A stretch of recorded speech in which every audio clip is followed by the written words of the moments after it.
Hi there, it's Representative Rick Larson here with kind of a recap with Rick. I will say that we are going back to the drawing board on the speaker's race here in the U.S. House of Representatives. We're running out of drawing boards, but we do have one right behind me.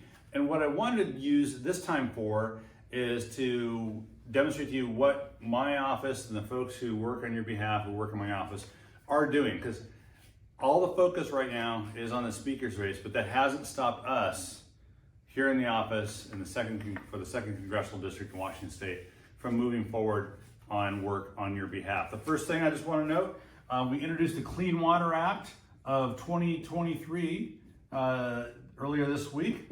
This is a bill to reinstate the power of the Clean Water Act, to ensure that the Clean Water Act exists to prevent pollution, to ensure clean water for our communities, for our businesses, for our farmers.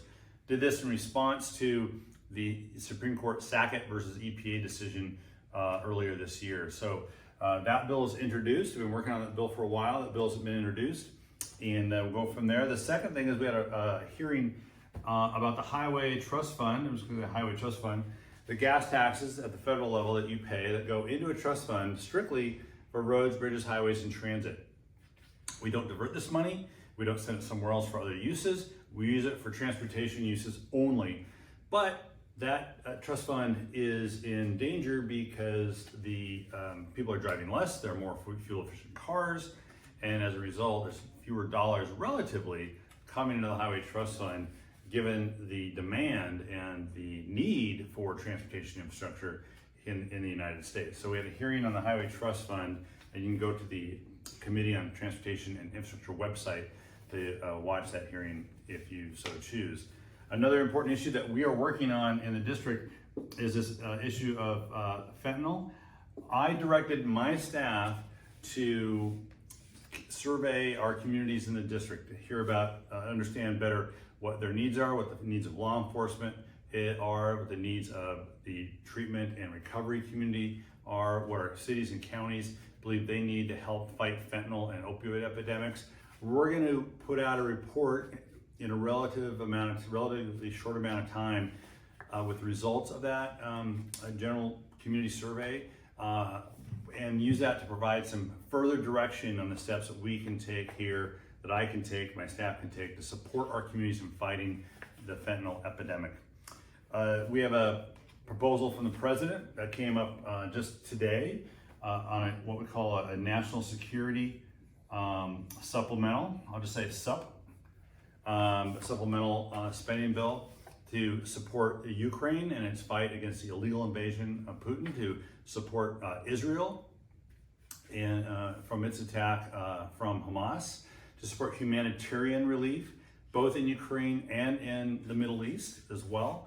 And there's some border security money in this supplemental as well, including money to help law enforcement stop fentanyl from coming into the United States, as well as investigate cartels bringing fentanyl who are in the United States as well, and that's going to be an important tool. So a lot going on. Round two, we're working on, I'll move it over here, hydrogen hub. Washington State received a grant of nearly $1 billion, up to $1 billion to fund its hydrogen hub, and we are, again, I've directed my staff to do a report about how our district can best benefit from the investments we're going to make in the use of hydrogen.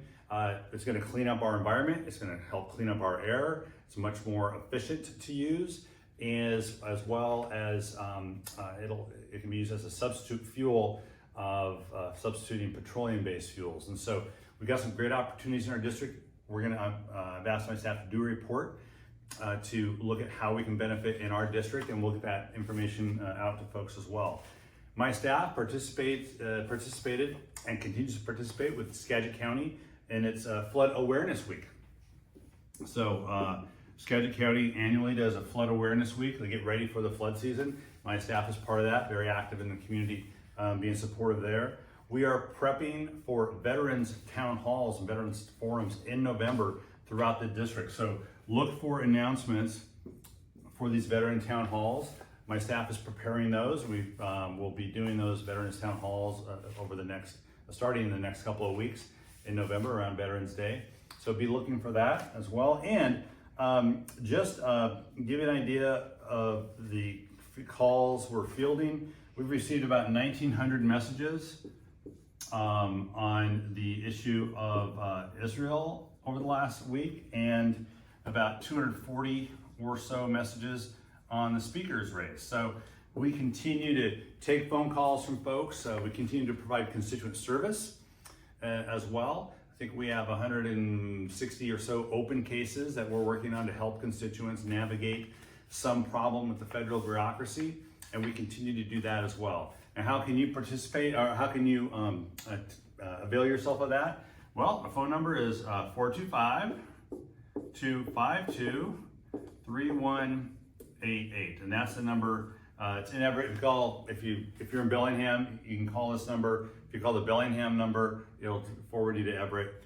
We got a constituent caseworker there, ready to help you help work with you on your issues. So I really want to emphasize to you that despite all the drama around the speaker's race over the last 2 weeks, my office, the people in my office, I have been working on your behalf on a variety of issues, and we will continue to do so. So I look forward to seeing you at home in a few weeks, perhaps at a Veterans Town Hall, perhaps at a site visit, looking at some of the sites that might be available or part of the hydrogen hub. Maybe I'll see you at a treatment and recovery center if you work there, and I can hear directly from you about what your concerns are, how we can best fight the fentanyl and opioid epidemic in our communities. Certainly, when it comes to the Highway Trust Fund, you're listening to you about your transportation needs continues to be a priority for this office. Of course, I'm for clean water. I'm sure you are too. So help us build up the momentum behind the Clean Water Act of 2023. And I think one of the debates we're going to have starting today and into next week is the size and the content of this national security supplemental that the president has sent up to the U.S. House of Representatives. So a lot going on. We're engaged on all these issues in my office, both here in D.C. and the offices in Everett and Bellingham for the entire 2nd Congressional District. We are at work, working for you, despite all the noise you're hearing about the speaker's race. There's still work for us to do until we get a Speaker of the House. I want to be sure y'all knew that, so that you know that when you call my office, that you'll get an answer from us. Thanks a lot. So as I said, not really a recap this week, but this will count as my recap with Rick this week. Thanks, we'll see you next week.